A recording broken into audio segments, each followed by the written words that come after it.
Welcome back to Nothing But Football on the Zach Djellab YouTube or Spotify channels. Hope you guys at home are doing very, very well. Joining me today, two fantastic people. Napoli's number one. Go on, Napoli. Henry Hill, how are we doing? I actually think, to a degree, I support Napoli as much as I support Fulham. Wow. I honestly am in love. I've got like 3 shirts now. Their social media is so funny. If you want an exciting time, watch their budget social media. Like some of the things they come up with, I mean, are unreal. Osman wasn't a massive fan. Yeah, after that's true. that one That post, is- but yeah, they are. Who Great. cares about Osman? Well, he might Osman come up. is so might come gone. up in this video. Boring. Imagine kicking off all that fuss and just moving to Galatasaray at the end Yeah, of it. but Honestly, he's a god who there. cares? He's an absolute god He there. was a god at Napoli. True. He's got Napoli. True. Your Anyway. beard's looking very luscious. Thank you. A bit like Scott McTominay's hair. One Oh, might say. yeah. So, yeah. What a change. say. What a man. We're gonna Did do Man City say. you say we're going to do Man City? Yeah. I love that. Wow. Okay. Ben, how are you doing? Yeah, good, thanks. Nice little All right. watch. Yeah, Little thanks. Casio number. Little vintage Casio, yeah. Yeah, you look very smart. You got a job interview after this? Nope. Yeah, classic. I banter. thought, I just thought, Yeah, it's very good small talk. Zach. Yeah, It's very yeah. good. Yeah, thank you. Okay then, Just for the well, quickly, before we jump into today's video, I need to talk to you about So Rare. It's the ultimate football fantasy game with over 300 officially licensed clubs. We're talking about the Premier League, the Bundesliga, La Liga, and Ligue 1. Here's how it works. You guys at home will collect digital cards that are limited editions, which are real collectibles that belong to you. You can keep them, play with them, trade them, or even resell them on the market for real life money. Twice a week, you'll line up a team of 5 players to play in different tournaments. And if they perform really well in real life, you'll be winning some crazy prizes. I'm talking about cash prizes, jerseys, match tickets, and even the chance to meet legends like Zinedine Zidane. And here's the best part. For the start of the season, with our exclusive link down in the description below, you guys at home will get a bonus €150 offer by using that link. Make sure you get down there. Honestly, guys, this is the perfect time to get started, so do not miss out on this welcome offer. Quickly, guys, before we jump into the video, Champions League started. That's one of the tournaments you can take part in where you put in Champions League players. Who would you recommend, Henry, to take a look at? I think because he's probably quite low value and he's unbelievably good. Christian Mosquera, the Arsenal centre-back. It's a great shout. Genuinely, probably the biggest sniff of the window. I can't is a believe great how shout. good he is. And I think he's only going to go up, up, and up. Ben, Nice. yours? I'm going to go for someone a bit more high profile. Might be a little bit more expensive, but I'm going to go for Pedri. I can't wait to watch him tonight against Newcastle, and then there are other league phase games as well. He's going to show everyone this year why he's the best midfielder in the world, I think. Wow. Well, there you What a guys player. have it. Guys, get in the link below in the description. Click that link, and you guys at home will be getting a fantastic welcome offer. Now, without further ado, guys, let's chat about the title of the video. Players that need to be saved, XI. Of course, this is something that we like to do every year. We like to take a look post the transfer window, see some of the players who didn't manage to get their moves, some of the players who maybe aren't playing enough, whatnot, and suggest them and make a combined 11 between two people's picks to find the ultimate players that need to be saved. The way it's going to work, me and Ben have got our own 11s. Henry Hill over here is the saviour. This is the person who is going to be saying that they need saving the most in their position. Of course, we're going to go goalkeeper, 4 defenders, 3 midfielders, and 3 attackers, and each suggest a player and a position. Ben, starting in goal, I'm more than happy for you to go first. Thank you. Take it away. Thank you. This might be a little bit of recency bias, but I do just feel quite sorry for James Trafford.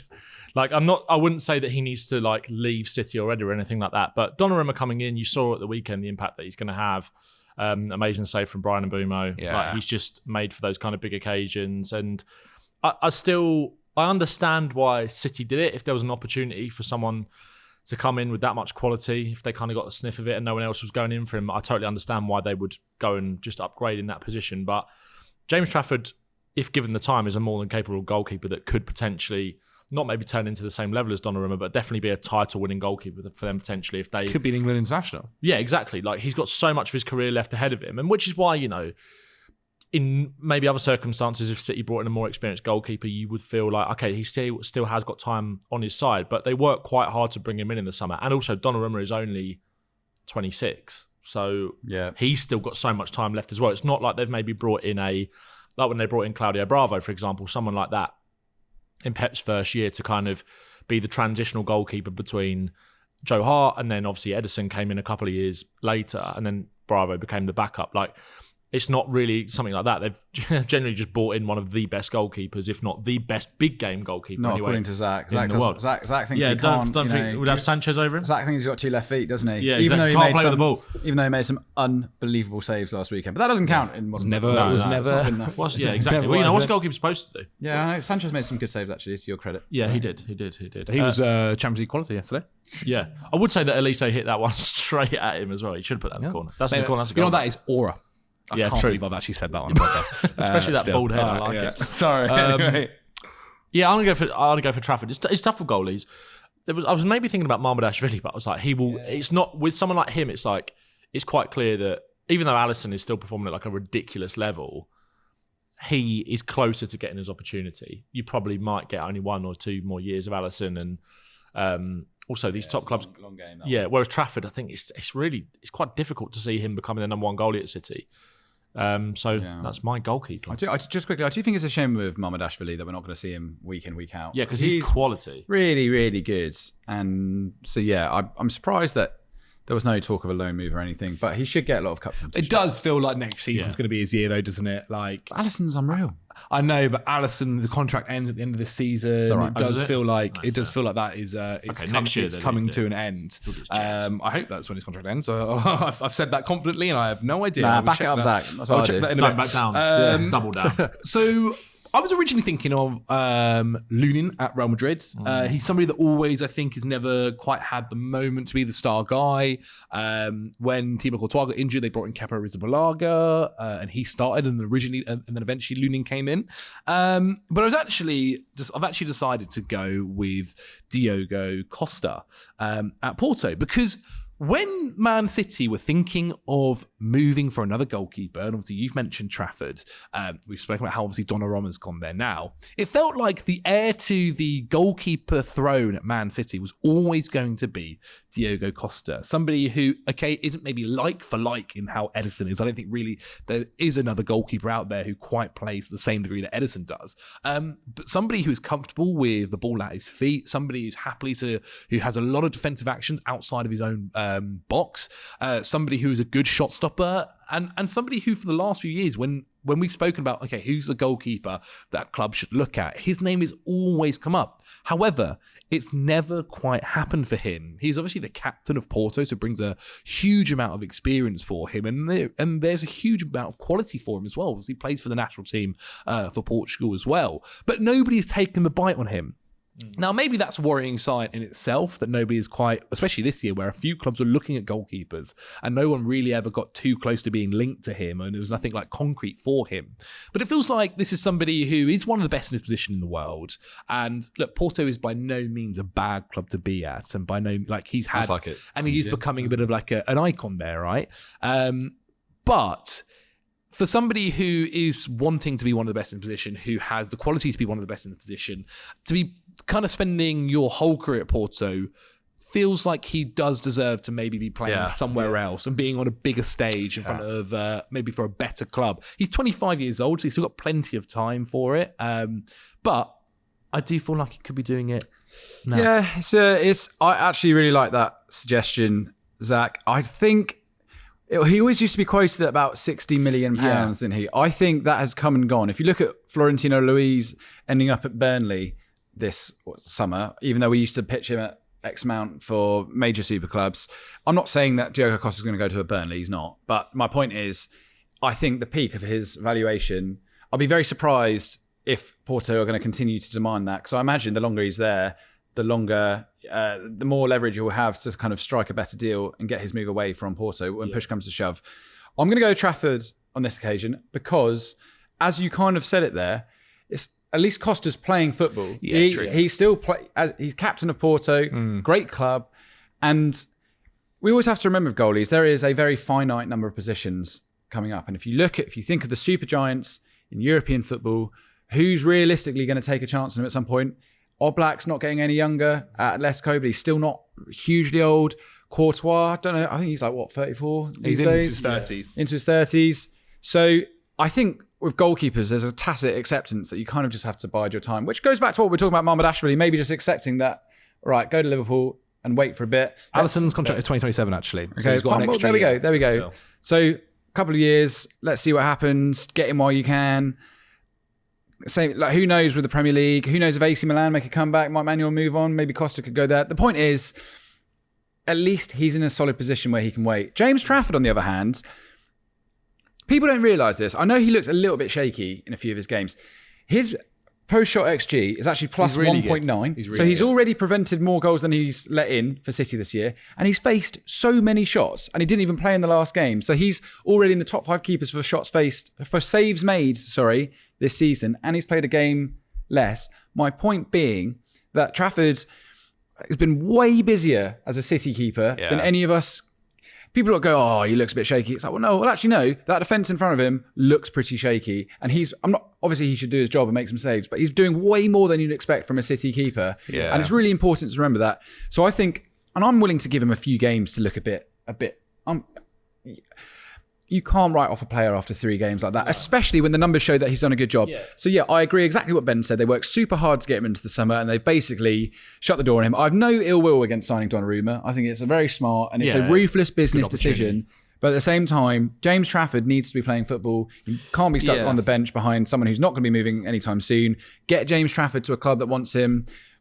Maybe Newcastle try again next year. Yeah, it's a shame with Trafford. I think especially because he would have been hoping that this would have given him a really good chance for England at the World Cup as well this summer. Pickford is unmoved. I don't know. I feel like he could put a really good. He could put an amazing claim, man. If he was the number 1 goalkeeper for Manchester City, Pickford has that on serious Euro lockdown. 2028, maybe. Crazy. I think Trafford could be there Euro 2028. Look, put it this way: it's definitely not happening now, is it? With the current situation, Henderson's above him. Henderson's clear of him. But my point was the whole year, if he was City's number 1 goalkeeper, no, you're right. He could have he could have had a chance. Okay, right back then. I don't mind starting off with this one. I've gone to the club close to my heart, Chelsea, and I want to talk about Josh Achapong, a kid who signed a new deal for Chelsea last season now, was being touted with links to Real Madrid. They were sniffing around his signature. Still only a teenager, but an incredible player. Chelsea are... I don't want to say they're doing him badly by not maybe playing him as much, but he's only featured once so far this season. He played the full 90 against Crystal Palace. I thought he performed pretty well, pretty decently with the Palace side that had Eze as well, still at the same time. Defensively, can play at right back, can play at right centre back.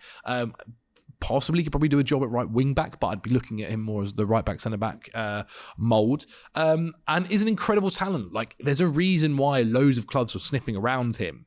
And I thought in that Brentford game most recently, when Wesley Fofana is getting the nod ahead of him at right back, because obviously Chelsea were playing Bayern Munich as the game that went on yesterday when we're recording this. So they wanted to kind of rotate a few players, and Achapong wasn't getting the nod ahead of Wesley Fofana. That made me feel like the pecking order is slightly wrong, and maybe he should maybe think about what his future should be. Look, I actually do think Chelsea will end up giving him enough minutes and finding a way to kind of get him into the squad. But he does need to be playing now. He had a good year last year of being kind of a rotational player, playing in the Conference League, getting good minutes there, featuring slightly in cup games, here and there, especially towards the second half of the season. The first half of the season, there was a whole mess because he wasn't allowed to play, or they didn't want to give him minutes because he wasn't signing a new deal. He then signed a new deal and eventually started getting minutes. But he had that last season, the kind of rotational minutes where he would kind of become a first-team player, get to know what first-team training was like, be a part of the first-team squad. This year needs to be about playing. This year needs to be about getting good quality minutes, developing. And Chelsea haven't done that. I assume they would have easily had offers for him, or at least loan offers for him, but decided that he could be a good, crucial member of this first team squad. And they've not, so far in 5 games, haven't really showcased that. They played him against Crystal Palace. He didn't play against West Ham, a poor West Ham side. Obviously, Chelsea won that game quite easily in the end. But Brentford especially, that was the game where I thought, okay, if you're going to be rotating the side, why not bring him in now? And again, when Chelsea did sub off Wesley Fofana, who didn't have an amazing 45 minutes at right back, no shock, they brought on Reece James. And because that was obviously the game state where Chelsea were at the time. But it does give me a little bit of concern about how many minutes is he going to get this season. And I could easily see in January him getting a loan move. Strasbourg. Yeah, possibly. But anyway, I think there were Premier League clubs that were after Which him. is not a mountain town, by the way. I went away and had a look at it, and it turns out I was wrong. It is very much a lowland town. Mine's Josh Achapong. I think he's genuinely a quality player, but he needs more time. Yeah, I like that shout. I've gone for someone who I just can't see him getting his position back in that side. The Arsenal have got such a strong defence now, and I think this player in this position has got a case to be the best right back in the league. And if he is fit, he is essentially undroppable. I'm going to go for Ben White. I kind of feel like it's a difficult one, really, because obviously he has a lot of injury problems himself. Him and Tomiyasu obviously both kind of suffered with injuries a lot over the last couple of years. But even if Ben White kind of gets himself back to fitness, I don't really know where he's at fully right now, but I feel like he's still got so much to offer, as opposed to just being a potential rotation option for Arsenal at fullback. Of course, if Timber was to pick up an injury, you've got someone ready to step in to that role, and Ben White is still a classy player. But I feel like Ben White could go and be the starting right back at a 75% at least of the teams in the Premier League. Yeah. And obviously offers that versatility to play at right-sided centre-back as well. There's been talk of him maybe being able to be a sort of player that steps into midfield as well at times. That was kind of a conversation around in the Euros in 2021.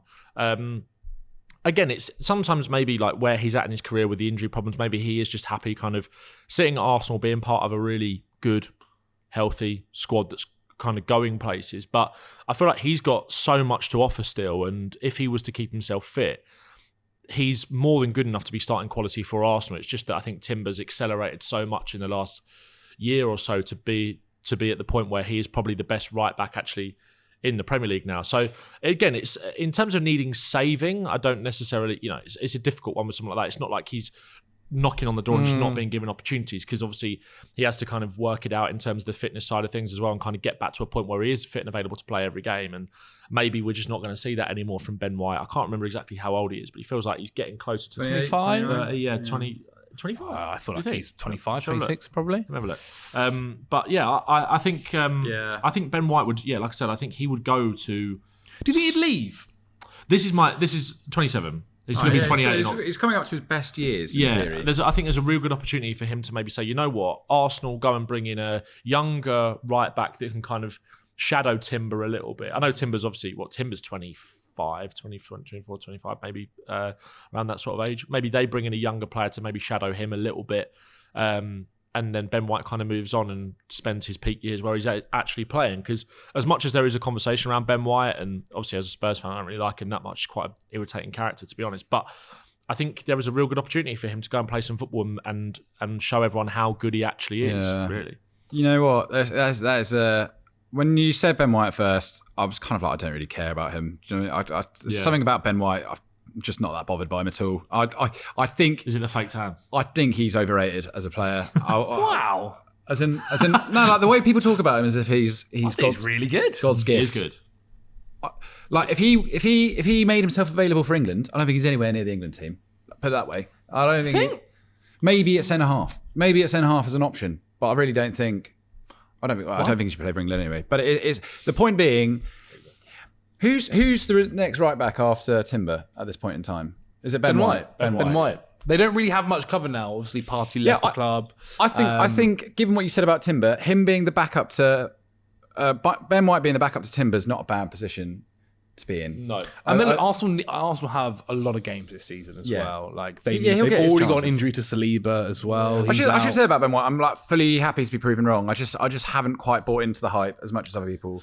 But I get why. I'm going to go for Achapong on this for this one. I think that was a really compelling case, and I really hope that young players wise up to joining these big clubs with loads and loads of players. Like you have to. He's an academy player, to be fair. No, I don't care. I don't care. He had an option to leave, and sometimes Ungamoa made the decision, left. Sometimes you just got to really assess the ground, see what's going on. Do I think that he could usurp Malagusto at some point and be the reserve right back to Reece James, who, let's face it, isn't really the fittest player under the sun?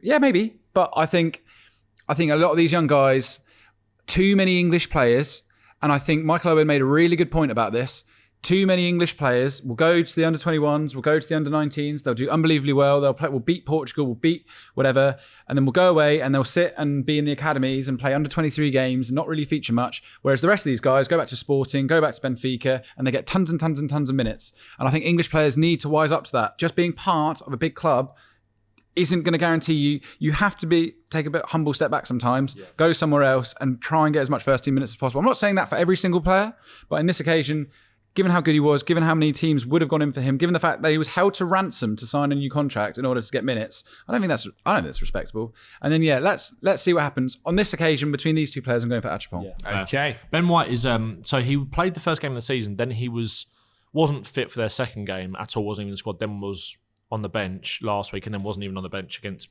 Bilbao. So I don't know where he's killing at. Killing my draft. I've got him in draft. on the draft. Absolutely doing me in. Doing me in. Okay, then on to our centre backs. We might as well do these as twos. Yeah. I won't go for it, Ben. No, go on. No, go on. I'm intrigued Go now. on. Do it.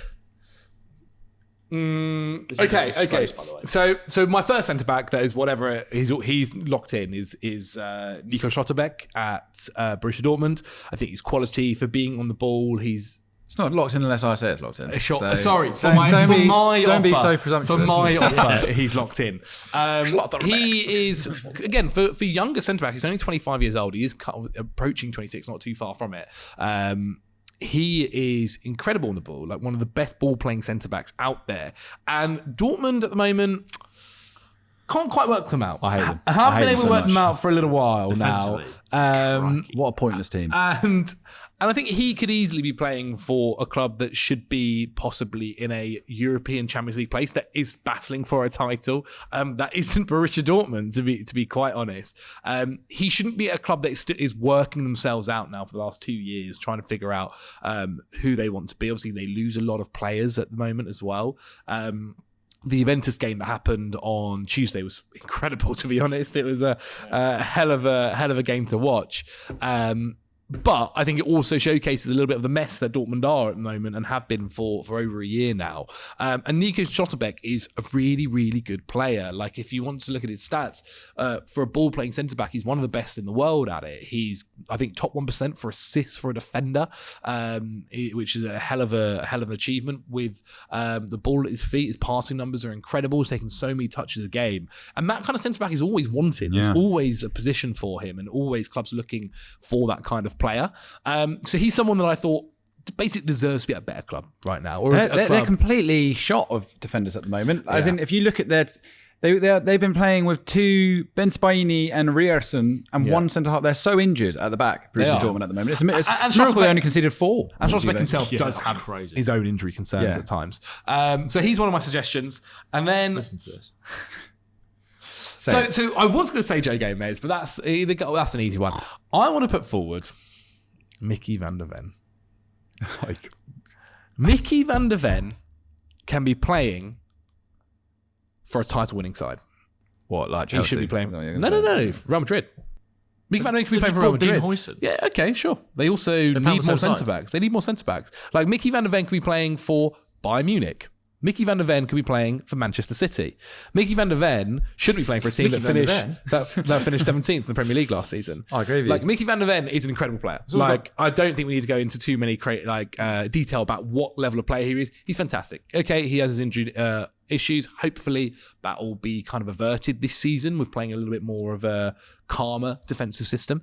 However, for me, I'm very interested to see where Thomas Frank gets to this Spurs side, and probably could easily be challenging for a Champions League place, which is definitely not terrible. 4 clean sheets in 5 games. But I think I think there is every chance a bigger club could come in and go after him, and I want to put him forward for that. I think he could easily be playing for one of these top sides. Yeah. This is definitely not, I'm not trying to put this as a criticism of the Spurs either. Like, I'm not saying that Spurs are shit and he should be playing for them. I just feel like he's somebody who in the last year has massively impressed me in a side that really did struggle at times. And again, he had his own injury issues towards that. 10 games last year. But I could easily see him playing for a bigger side. All right. I don't think he's that good. I think Real Madrid should just go after Dragusin or Kevin Danso or something. I mean, I can't believe you said that. I think that Van der Ven would have just seen Christian Romero sign a new contract, commit his future to the club. They're they work so well together as a partnership. Who's the better centre back? Romero's a better centre back than Van der Ven. I think they're a great set there. I think you've got the new Vertonghen Alvaro. Yeah, 100%. It's class. They're yin and yang. And how much do they complement win? each other. How much do they win? There we go. Yeah, but sometimes it's not. They About just won a trophy. Europa League. No. But my point is he could be battling. He could be playing for. He could easily be playing for Manchester City. Like he could easily be playing for one of these top. Like I don't know what you want to call them, but like the title-winning. Zach, team. I'm going to say it now. People that only judge success in football by trophies are plonkers. Because there are point- so many That's the players. Chelsea There mentality. are Isn't so the many trophy, players. mate. There are so many players that win stuff because they're just part of good teams. The point isn't Yeah. the trophy. The point isn't about Out of the our trophy. rules, and Vertonghen were like are They were really certified. good. They're I know, certified they were really Premier good. League legendary centre back pairing because of how good they are. Are they a legendary centre back pairing? They're like an iconic What? centre back pairing. Best defence in the league. They're an iconic centre back They are. pairing. No, they're not. With Danny Rose They're next to them, not. and I don't know who the right back Kyle was. Walker. Kyle Oh Walker. my God, am I That's going an insane? unreal defence. Yep. I can't disagree more with that. I think that Van der Ven's going to... I do think Spurs have got to do what they did with Romero and make Van der Ven sign a new contract, which will hopefully happen at some point in the next year or so. But I don't think he's not leaving anytime soon. Like Spurs are improving under Thomas Frank. Defensively, we're a lot more solid. I do think the system isn't as taxing on the players, which means he will actually play a lot more games this season. And Spurs will shoot back up to those positions that we should be challenging. Finished 17th last year. Him and Romero only played like 11 games together over the course of the season. And then I think 6 of those were both legs of the quarterfinal. Oh, 5, sorry. Both legs of the I'm quarterfinal, not both legs of the stating semi-final, that both he's legs bad. of I'm not saying anything Sounds like you are, like mate. that. It's not at all that. Like, if any, what I'm stating is that like he himself could easily be playing for one of the best clubs in the world. So could Romero. Romero's better than Of Van der Ven. course. He is. I think Romero's really good. I do, but the issue is like I think Van der Ven has All a right. bigger ceiling. I've heard enough. I want to hear Ben's suggestions, please. First centre-back, I've also got a centre-back playing in the Bundesliga. He played last night, came off the bench. I've gone for Kim Min-jae, and it's only because, obviously, Bayern Munich brought in Jonathan Tah in the summer. They've also got, who's the Japanese centre-half that they signed last year who can play left-sided centre-back? And Ito? No. Yes, yeah, it is Ito, yeah. They've gone for him as well. Again, the fact that he can't necessarily fully break into a side that has got Upamecano, who I'm never massively convinced by when we watch him in European competitions. One of Europe's great myths. Yeah, like Kim Min-jae is 28, 29. I feel like it's not quite worked out for him at Bayern with the money that was spent, but he was unbelievable at Napoli. Like so good. I feel like he's got the experience and the quality to go somewhere else, play every week, be one of the best centre-backs. I'm not going to say he's going to be one of the best centre-backs in Europe again, but add so much value to a really, really good team where he's actually going to play. I think he's too good to be kind of coming off the bench in these Champions League games. Maybe he's not quite at the level of Bayern Munich to play week in, week out, but I do think he can go somewhere else and add so much. So Kim Min-jae is one for me. I've also gone for... This one's a difficult one because there was another player from this club that I sort of thought about putting in midfield as well. He's one of their best players. He was incredible last season in the Champions League, but Inter Milan have massively kind of started to go on the decline after Inzaghi's departure. I've gone for Alessandro Bastoni. Like, again, this is one of the best centre-backs in the world that I think should be playing for a better club than Inter, but you often get it with Italian players that come through at Inter, like Bastoni. I'm not sure. Did he come through? No, he came from Atalanta. Atalanta. But like, I think played he's for Atalanta. You know, there's a lot. He's been of there for a while now. Yeah, and they're so like tied to the club almost. They love the club so much. And they're very hard to get out of there. And Barella's the same as well. He was another player that I was thinking about putting forward, but I haven't. Like, I do think it's difficult because as much as Inter are kind of feels like a bit of a sinking ship right now, the Serie A is so unpredictable and so turbulent where Conte looks like the dominant force with Napoli at the moment. You never quite know what's going to happen with like second season Conte. He could leave at the end of the summer anyway, regardless. End of the season. Mate, they look better than last year. They do look really good, but It only takes one thing to piss him off. Exactly. Oh, ketchup's Couldn't back promote in it. there. He's had everything he wants. No, true. Like, he's been really good, but what I'm saying is maybe his long-term future isn't there. But if it is, then I think that league's in trouble because they've got a really good team. He's the best coach in the league by a mile, Conte. So Inter's path back to the top is a little bit tricky to see at the moment because if Conte was to go, then I do think it kind of the dynamic of the league kind of shakes up again. But also, if Conte stays there, then I think Napoli could dominate for quite a long time. And in the Champions League as well, I just don't think they're going to... Like, that run to the final last year, I think a lot of it was down to Inzaghi's coaching and kind of... They've got quality players, obviously, but kind of making them greater than some of their parts. They've had a difficult start to La Liga. Yeah. They won 5-0 in the opening game of the season, but since then they've lost 2 on the bounce, including that ding-dong game against Juventus at the weekend where at the back they didn't look that great. I just think Bastoni he's amazing. He's better than Inter Milan. And there's no disrespect to them because they're one of Europe's great clubs and it's good. I loved seeing them back at the top last year against the final, but I think he's better than that. He felt like he was always untouchable, but it almost needs 1 year of Inter being poor for him to go like, oh no, I need to be playing at the best level all the you're time. right. I think the fact that he's didn't come through their youth system, the fact that he's actually an Atalanta boy at heart, he hasn't got so many ties to them. But you see him speak about the club and see him with the fans and all that kind of stuff. That's why I forgot he came through Atalanta, but you kind of just presume that he always came through the academy with the way that he sort of like... I agree with you. Really good suggestions. Bar one. Two centre-backs there. I think you guys are overlooking... I think you guys are looking at Van de Ven as if I'm saying Spurs are really bad and he's like bad as well. That's not what I'm saying. No, I know you're saying he's good. Well, I mean, look... Madrid's like Bastoni. Madrid. The Bastoni argument is the same argument for Van de Ven. Yeah, I know it is the same argument. But it's not about my club. It's not about my team. Madrid had a choice, and they went for. Madrid had a choice. They went for Huijsen. Atletico Madrid had tried to get Romero. I mean, it's not as if like. I've not seen anyone linked with Van de Ven. I've never seen anyone linked with Van de Ven. There's been tentative links with Real Madrid, but they've, like you said, and like I said, they've bought Dean Huijsen, who plays on that side. Whereas I do see links with Bastoni, and I do agree. Like looking, I bet Aurelio De Laurentiis could not believe his luck when he saw AC Milan hire Allegri this summer. Okay, they got 2 wins so far. I think Igor Tudor is a good manager at Juventus. I do actually like Igor Tudor, and then Gasperini at Rome is a problem, but then Juric to Atalanta. Yeah. Are they blind? Boring. Are they idiots? Yeah, do you know what I mean? That's an absolutely mental decision.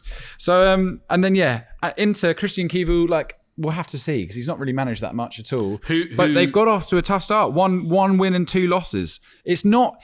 It doesn't say to me we're a team that just got to the Champions League final and have lost one of our best manager in decades since Mourinho. They won the Champions League, didn't they? Last night or 2 nights ago? Sorry. Who? Inter Milan. They won. Yeah, did they not? Last night they won against Ajax. Yeah. But Ajax. Oh, fine. Ajax they should be winning. They should be winning that game. Ajax are not great. So anyway, so yes, I'm going to go for Bastoni on this occasion because I do think I do sort of agree. I think Inter don't have the financial clout to go and make a load of they're just not doing what they did a few years ago. They've always That claimed showed though that it we're costs serious. a bomb to get him. But if you look to the team that lined up yesterday, it's basically the same except for Lautaro Martinez didn't start.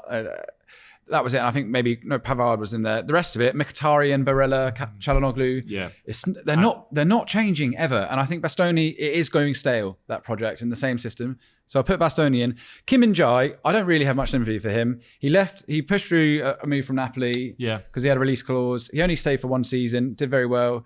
He's had multiple opportunities at Bayern Munich and he's looked pretty poor. And as you said, if you can't get an Upamecano, I'm not too sympathetic towards you. Yeah, that's a fair point. I think it's difficult when you kind of frame it in the sense of like players that almost need saving because you're also just thinking about players that maybe just need to move on for their own benefit. But like you said, Kim Min-jae did kind of get himself into this situation as well. So I get what you mean. He had to back it up and he hasn't been able to do that. So I'm not you're going for Van de Ven then, yeah? No, I'm not going to go for Van de Ven. I really like your Schlotterbeck suggestion. I think Borussia Dortmund.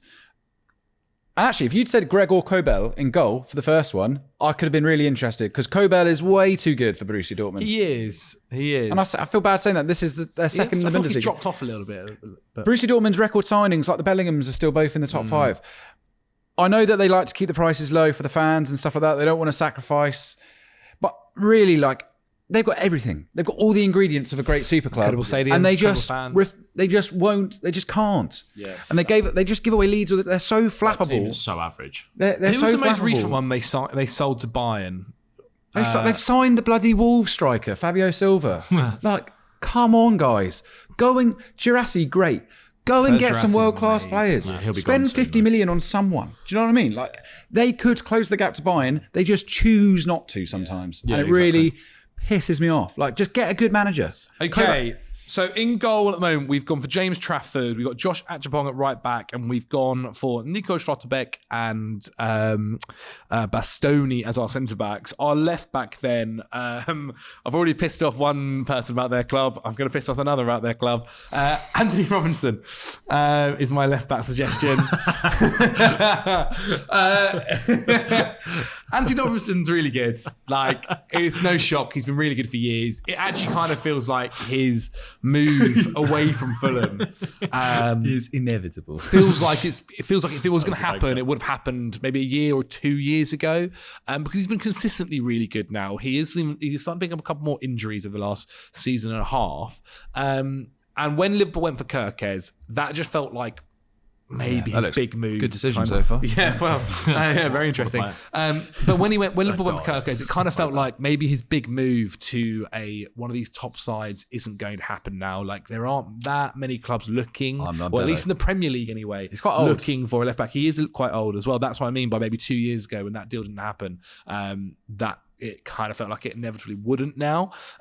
Look. There are definitely other clubs in Europe who don't mind signing an older player. I feel like they're not as defined by it as some of the Premier League clubs. And so there could possibly be a move out there. He's really good. Like when he is being one of the leading guys in the assist charts, when he's all the time dominating that left flank and physically so good. I always think maybe technically he isn't as good as some people say, but physically he is so dominant. I think that makes up so much for him. He's such an athlete as well, so quick, has that raw pace, but those abilities as well to put the ball into the box is really, really strong. And so yeah, my suggestion is Anthony Robinson, but I kind of feel like he's been said a few times maybe over the years. So I'd say I'm gonna go for a Napoli player just to really stick the knife in. I'm gonna go for Grimaldo. Because I feel like he is the one guy that stuck there. Yeah, stuck there. Kind of obviously that project at Leverkusen. Obviously they've brought in Hjulmand as the new coach. Great addition, by the way. Yeah, really good coach. Yeah, he is. And to be fair, they've got off to a good start. Obviously, they won against Frankfurt last Friday. Grimaldo scored 2 excellent free kicks. That knuckleball for the second one is just like his set pieces are ridiculous. It's so good, and he's 29 years of age. Like is you said, I thought he was like 33. Yeah, he's still got a bit of time on his side. Like you say, under the new coach Hjulmand, they might sort of turn things around again. But the quality in that team has kind of just been decimated. Really, it's kind of been all pulled apart. And I feel like he was the one that, like, no disrespect to Leverkusen, because they obviously have achieved a lot over the last few years under Xabi Alonso before he moved on, and there was an opportunity for them to kind of really kick on in the Bundesliga. They've not really done that, obviously, with him leaving and all the players leaving and stuff like that. I just do feel like Grimaldo is much better than where Leverkusen are at right now. Not to say that Hjulmand can't kind of turn them around and get them back to a team that's being competitive in, like, to get into the Champions League and those kind of things. Obviously, Ten Hag was a kind of a backward step and it's massively backfired. Although I think it's quite unlucky to be sacked, to be honest, given the fact that they did have a fire sale in the summer with all of their quality and basically all of their experience. They were bad though, man. They were bad. Like they were. I'm not saying Ten Hag was perfect. And have you even heard about how like he was already falling out with people? Who? And stuff like Ten Hag. Yeah, it's not made for pretty reading. Yeah. I think he was a bit. His managerial career as well. Like God, whatever that next. That's what Man United does to you. No, he's going to go back to Ajax at some point. I'm telling you. Yeah, probably. I mean, they could. But yeah, I think Grimaldo is good enough to be playing at one of the top clubs as a fullback. So I'd go for him. Yeah, really good, really tricky one. This one, I'm not going to just say Grimaldo because I'm a Fulham fan. I don't think Fulham. We're not someone that says you can't leave. We're not someone yeah, you're definitely not. Did anyone actually come in for this? No one's ever actually gone in for it. Yeah, that's the thing. It's not as if it's not our fault that he produces really great numbers in terms of assists. He was one of the standout left backs the last 2 seasons. And so it's not, I don't think it's unreasonable for Fulham to say, well, look, if someone bids 30, 45 million for you, you're welcome to go. I think that would happen. As that stands at the moment, he's been on the bench behind Ryan Sessegnon. Coming back from injury though, isn't he? Yeah, coming back from injury. And you're right. I think if you look at Atletico's interest in Andy Robertson this summer, I could see that. Andy Robertson, maybe. Atletico for someone like Robinson. And I think he's probably peaked in terms of his value. So I think it's going to go down. I think because at the end of the day, he's still in a, Fulham's fine. He's not. It's not a club in turmoil. I think we're going to do all right this season. So on the other hand, Grimaldo, he's probably had a look and think, I've done as much as I can here. Yeah. I'd like to see him move. I'm going to go for Grimaldo, but it's much of nothing really. If that Absolutely makes sense. fine. Yeah, I think absolutely fine. Robinson's an interest. Like how much did Kirkes go for to Liverpool? Kirkes went for 45. 40 odd, and he's what 20. Young, 20, 22, like what sort of fee do you think would get Robinson out of Fulham?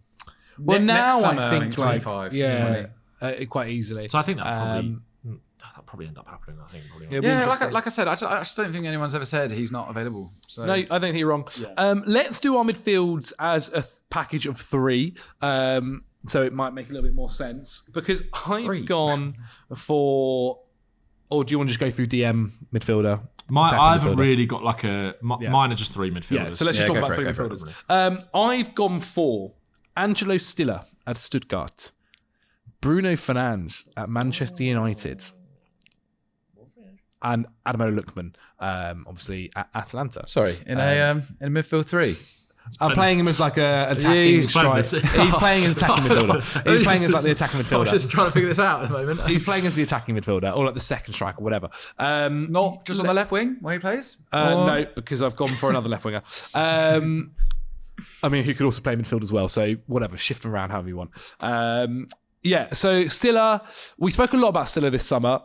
Linked to Liverpool, linked to Real Madrid. And didn't end up moving, didn't end up getting his move. He is an incredibly good player, so fantastic. Again, we spoke about him loads of times of his technical ability in the summer, is how good he is on the ball. Like such a nice 6 to watch. I think we even at times when we like pitched him to Spurs, like an idea. Stiller. I remember doing that in a video. He really is an incredible player. Like he ticks over that ball fantastically well. Can pick up goals all here and there. Also contributes defensively. Look, Stuttgart have managed to do really good things. They obviously lost Voldemar in the summer. It's going to be interesting how they end up doing this season. But yeah, Stiller, I just felt like could or should really be playing for a top European club. So that's my suggestion for him. Bruno Fernandes should have several titles of the Premier League in his bag. I'll make this easy for you, Zach. There's not much else you have to say about Bruno Fernandes being in this team. Yeah. Like Manchester, especially now, Manchester United, things are so poor, and he is so good. I think sometimes because he plays for Man United, because like people maybe don't quite, he can be a little bit of like a ratty player every now and again. People don't quite. He's unbelievable. And also people like to laugh at Man United. I think that kind of makes people forget about actually how good Bruno is. He is ridiculous. He's one of the best creative 10s in the world. One of the best playmaking 10s in the world. One of the best. His goal output for his position is outrageous. And he really should personally. Like, it's crazy to think. You remember City almost bought him? And how that would have worked out for him, or like, Spurs almost bought him as well. But he could have won things. But he could have had several, he should have had several league titles for the career or the level of his ability, to be quite honest, especially since playing in the Premier League. So, but especially with how Manchester United are right now, I've got to put him forward. He's too good for that side, especially when he's playing I don't know, like close to DM at times. Profiling of it's players ridiculous. at United is just an absolute Imagine getting to this summer and like your only out is Saudi Arabia. He's a lot older now. Like I don't know who, unless like Barcelona, unless it was a fee that was a cheat, like happy, and Barcelona would like bring him in maybe, because I can feel like they could do something like that. They don't mind having an older player, do they? Like they've got quite a young squad, so they could almost have that experience there with him. You know what? The way that he plays football, I could fully see him kind of doing what we saw Pirlo do later in his career, and just become someone who just sits, just sort of, knocks the ball out from deep. I think there's another 5 years of Bruno if he wants it. If he adapts, you know what? He's so he good. does love Manchester United. He loves him. Like, I know he gets a lot of stick at times for like the captaincy and all that kind of stuff. But I do think he puts himself forward. I do think he'll come forward in the media when needed to. No, he's great. I do love him. And then Lukman, again, I actually don't think we have to go into too much about Lukman. He should have left this summer. Didn't happen in the end. He's now been not part of any of the squads for Atalanta. Wasn't part of the Champions League squads over this week. It's really sad that it kind of feels like he's probably going to have to wait till January. Probably won't kick a ball at the moment until January as well. You really want Inter really like bid for him, and then they've got this rule where they'll accept that amount of money from someone else, but from an Italian club. And I just think, come on, guys, like. Atalanta kind of need to know their place. It's quite sad, to be honest, if this is how his end at Atalanta is. Yeah, I agree. Like, it was such a nice story of him having, kind of not having it work at so many different clubs. Yeah. Going there, being able to be such an incredible player under Gasperini, featuring in so many different positions. Like, that team in general just being amazing, achieving so many good things as well. And then it ending on for 3 or 4 months you now like fallen out because you didn't get the move and we don't want to play you and whatnot. Like, that's a real shame if that's how it's going to end.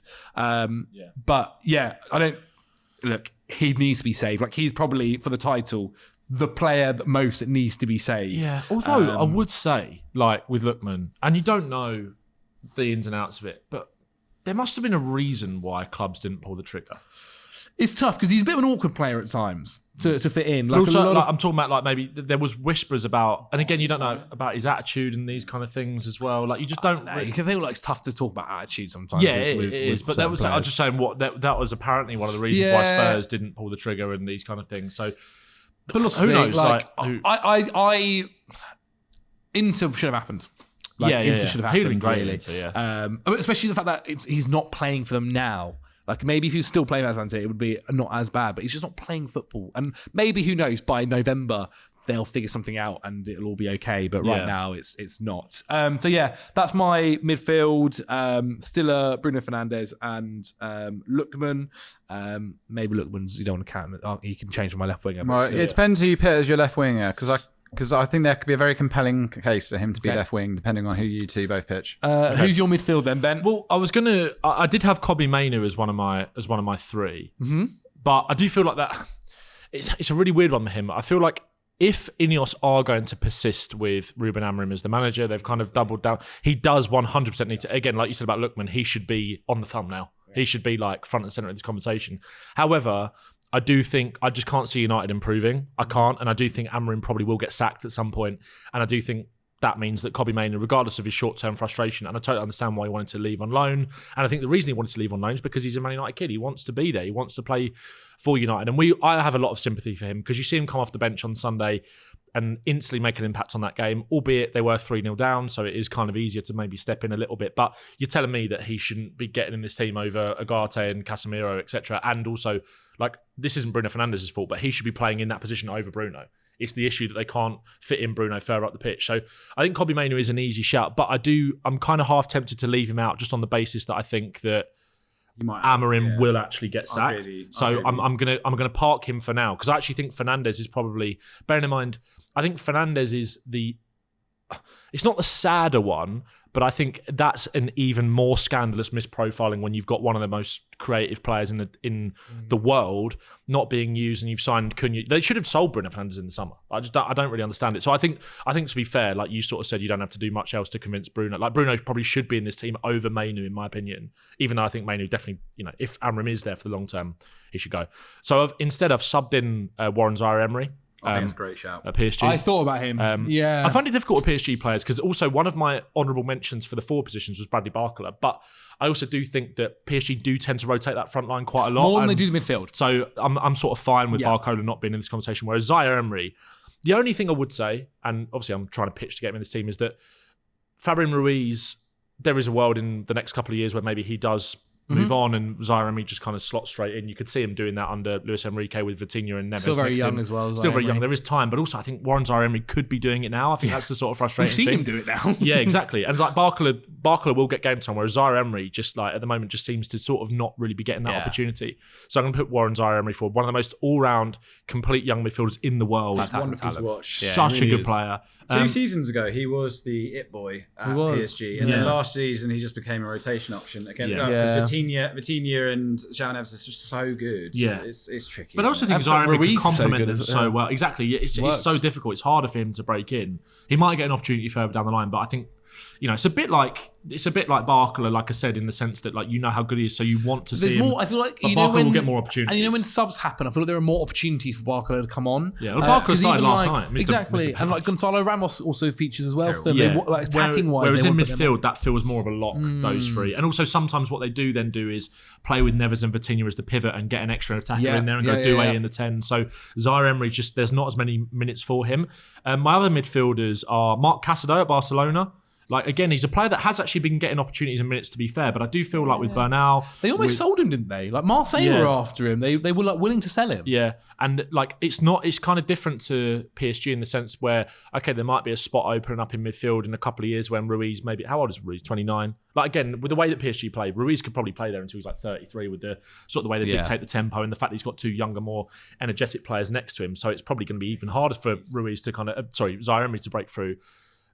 Whereas Casado, it's almost like you've got Pedri, Gavi, who are around the same age, who've got so much time left at Barcelona and will be the Xavi and Iniesta. I'm not saying they're going to be as... Well, Pedri definitely could be as good. But like in terms of the mainstays in that team for such a long time. You've also got Frankie de Jong, who's kind of almost come back into. He's so important to Favour a that little Barca bit. team. I think they view him as a kind of Injured though now. rock. Is he? Yep. Yeah, Wow. but he's That's still the Frankie de Jong career. Yeah. Like, the Frankie de Jong career is piss off all the Barcelona fans, then actually get on with them really well, play really well, injured. I've done that the wrong way But around. then you've also got if they do kind of play, because like they don't play with a 4-3-3, they do kind of play with a double pivot, and it's Pedri, it's Gavi, or it's maybe Bernal coming in, or De Jong, or whoever. Then Fermin Lopez plays in the 10. They really rate Bernal as well. Don't Yeah, they? so it's like Slightly it's ahead hard to see Casado kind of breaking through permanently into that team. So even though he has got decent minutes so far this season, and then my final midfielder, this is maybe a little bit more of a personal one, but I also think like he does need to get. I out don't of think it. you're necessarily wrong with it. Morgan Gibbs White. Yeah. Like, this is also a bit of a personal kind of vendetta almost for him not being able to come to Spurs in the summer.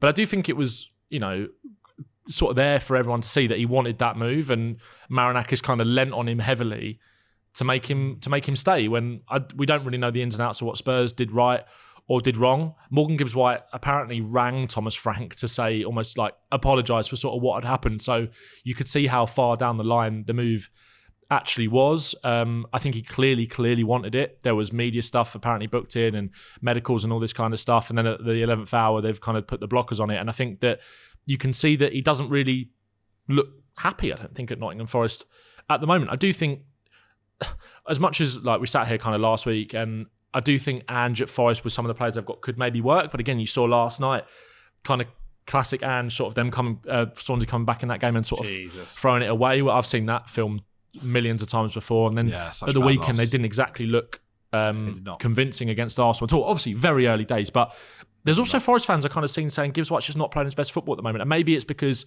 maybe he did properly have his heart set on a move away in the summer, and he might be feeling a little bit downbeat by the fact that Spurs then did go on kind of potentially lock off that position by bringing in Javi Simmons. I think Gibbs White's got more to offer as an all-round package, but also we've got other midfielders that can maybe do that. Yeah. Spurs might go back in the market for another 10 next summer if Maddison doesn't really recover from his injury in the best way. He's only got 1 year left in his contract. So maybe that's an opportunity for Spurs to come back in. But in my opinion, if Spurs signed Gibbs White, I don't think they would have signed Javi Simmons. So I don't think we would have necessarily done both, even though Simmons has been playing out on the wing in the first couple of games. I think he was brought in as a 10. Maybe Spurs go back. I don't think City will necessarily go back, to be honest. No need for Arsenal. Chelsea as well, same. Like it's difficult for him now, and I don't know. I just do feel like it was quite clear that he wanted that move in the summer, and he was lent on massively to stay, maybe against his kind of will, and who knows. But who knows what really went on? But I do feel for him. Yeah, I feel for the lad. I agree. I think you can't ask for much more than what he did for Forest.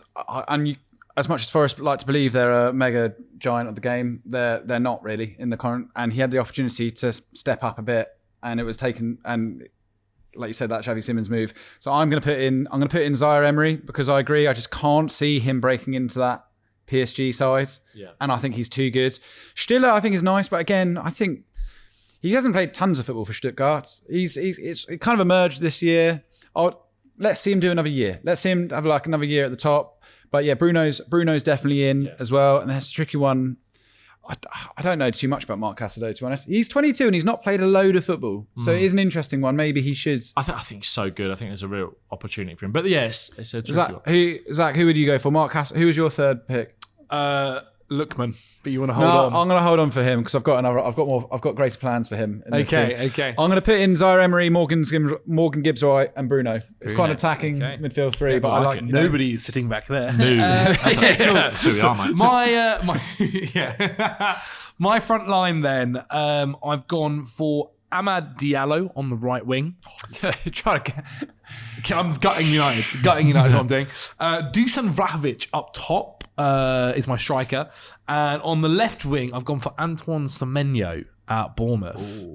Save him. That's controversial. That's my one to save. We'll start off with Semenyo then. Why not? Semenyo, for me, is really, really good. He's really, really good. And he should be playing in the Champions League, man. He should be playing in Europe, and he's not. At the minimum, he should be playing in Europe, but he's not. It's no shock, again, we started this season, and we've all kind of realised again that Bournemouth 1 looked really good. Antoine Semenyo looked really, really good. Like, just so technically gifted. He can play at the 10, he can play on the left, he can play on the right, he can even play up front at times, and he has done throughout his career.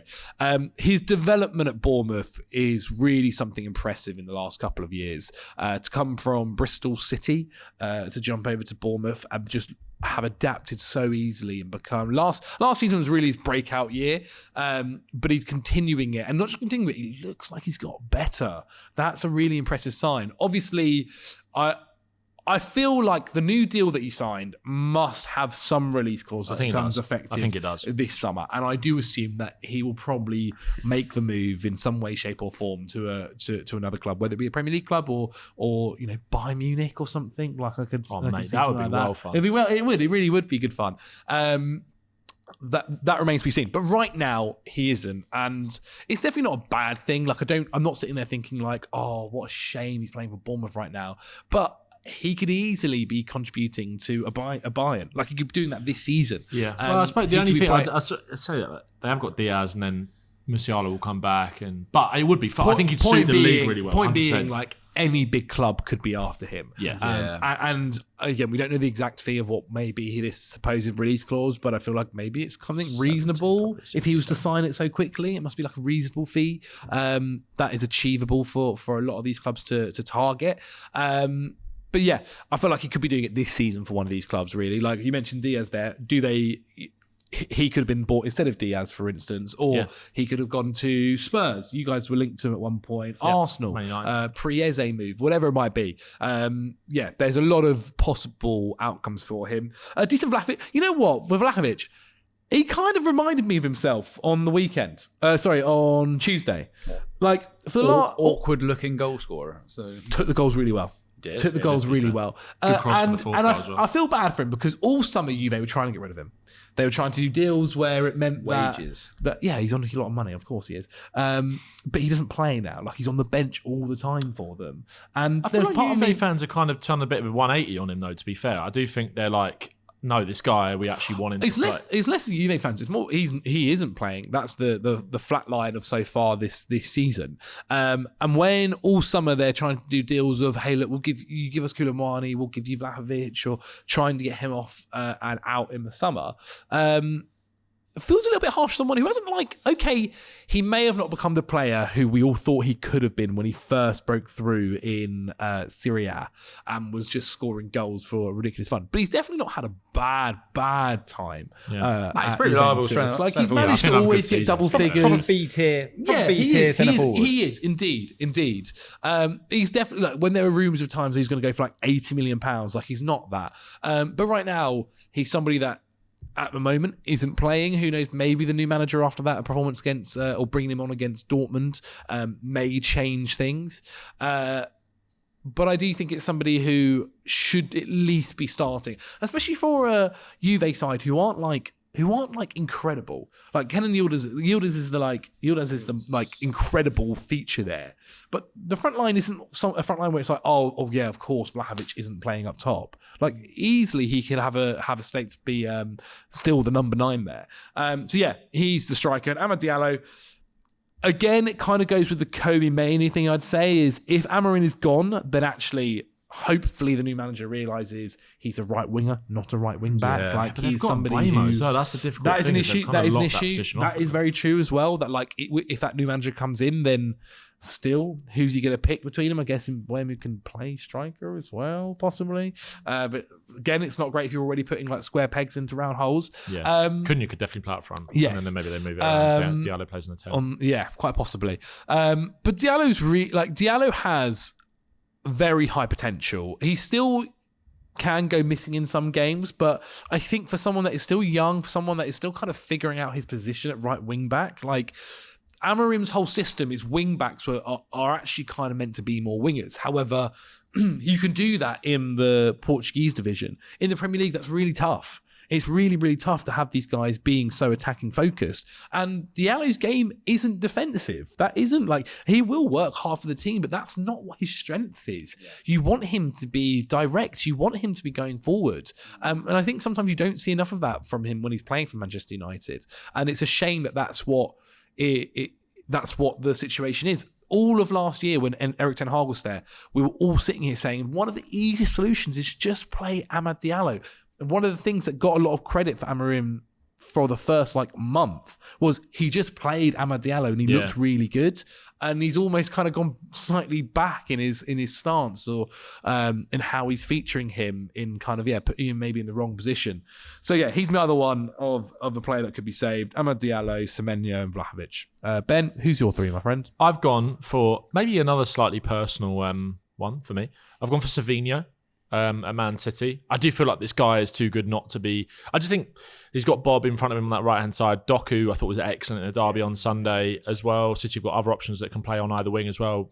Players like Foden, Marmoush, etc. Shirky when he comes back from injury. I just feel like Saviour, especially in a World Cup year, I think given how stale that Brazil team looks at the moment, I think there's a really good opportunity for someone like Saviour to kind of grab a starting place in that for the World Cup next year and kind of inject a little bit of life and Brazilian feel kind of back to it almost as well, because it does feel like they're missing that sort of flair, that sort of spark. It just looks... got done by Bolivia. It's a tough place to go. It is a tough place to go. Altitude, yeah. How many times have we heard that one before? But no, it is.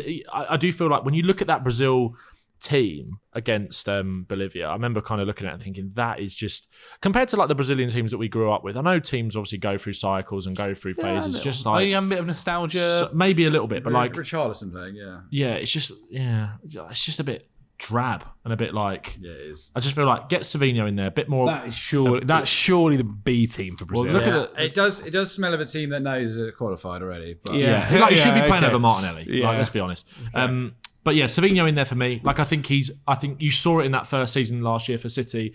I was so happy when Spurs were linked to him, because although the output wasn't necessarily there, I think we get a little bit I think we sometimes in this era of like everyone being so obsessed with GA, like I do feel like we lose sight a little bit of what wingers like Saviour and also like Doku can bring in terms of that constant relentless threat, that ability to... But it's a consistency of that though. Like whilst I'd sit here and say Doku, for instance, had a great game against Man United, he doesn't do that enough. I don't know, I think Doku is quite consistent in terms of his threat. I just think his end product is what's inconsistent. But I also feel like with some of the quality in and around him in that team, he kind of does maybe get away with it a little bit more. But if you're not the main guy and kind of a bit more of a sort of a cog in it, it's not as much of an issue at a team like City, where you could make that argument, whereas if you were the main guy at someone else, if Saviour was to go to Spurs or whoever, then obviously there would be a lot more focus on you. But again, Spurs have kind of built with a lot of quality in and around him as well. I feel like he'd be such a welcome addition into our front line, and I do think there is just so much value. It's a bit like Kudus at the moment as well, right? Like some people are kind of getting on to him for his output. He's still got 2 assists so far this season on the opening day, but like that constant 1v1 relentless threat to continue to create those opportunities and build pressure, it's undervalued massively, I think. If you look at Madueke's numbers at Arsenal this year, he hasn't got a goal and an assist in the league. But look at the threat. If you look at everything that he's doing, you're right. Like even David Brooks at Bournemouth this year,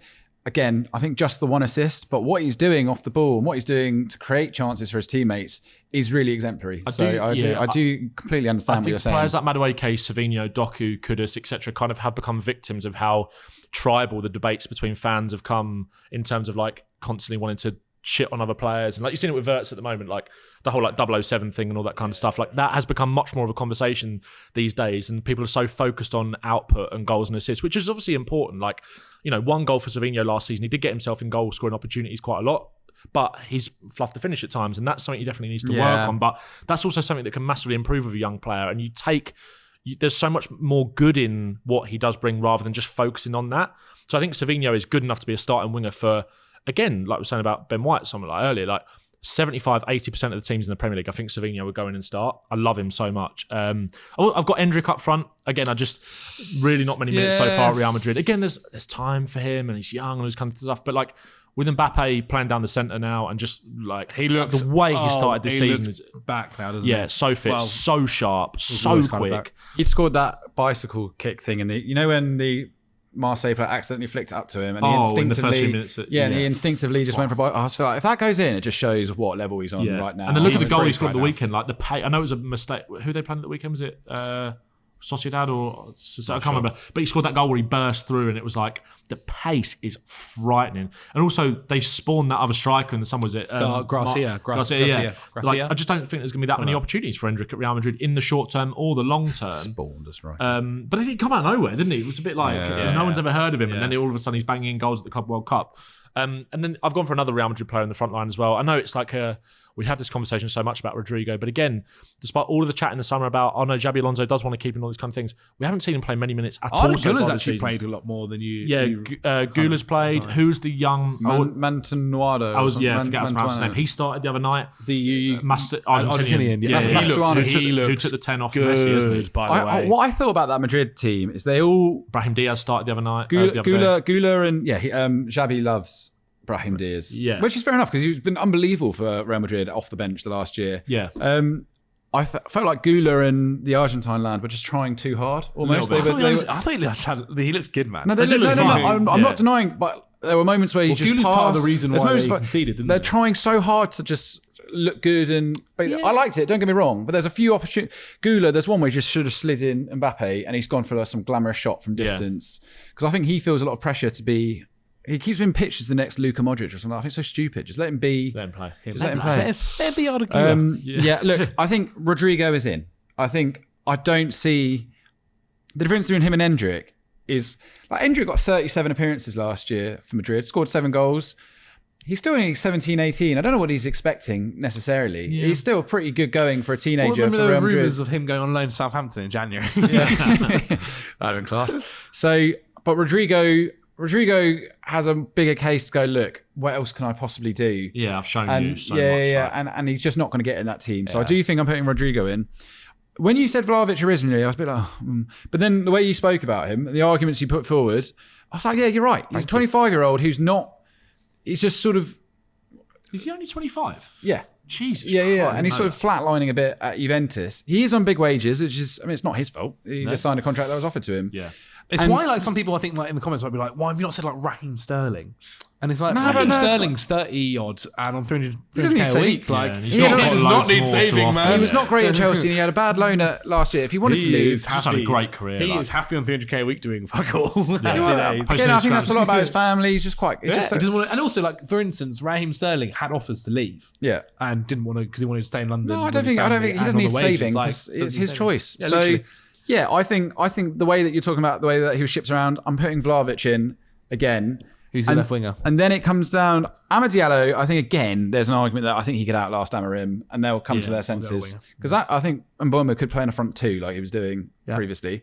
So I'm not going to do him. It's between Lookman and Savigno then for the left wing. Not Semenyo at all. No, because again, like Bournemouth he chose to sign a new contract this summer, and I don't think there was any coercion in that. I think they said, look, you'll be our main man for a year, and if it's, as we've just said, he looks even better this year. It's not helping him. Next year, even more clubs are going to go, like Arne Slot, first game, said, this guy's unbelievable. So I don't think it's harming.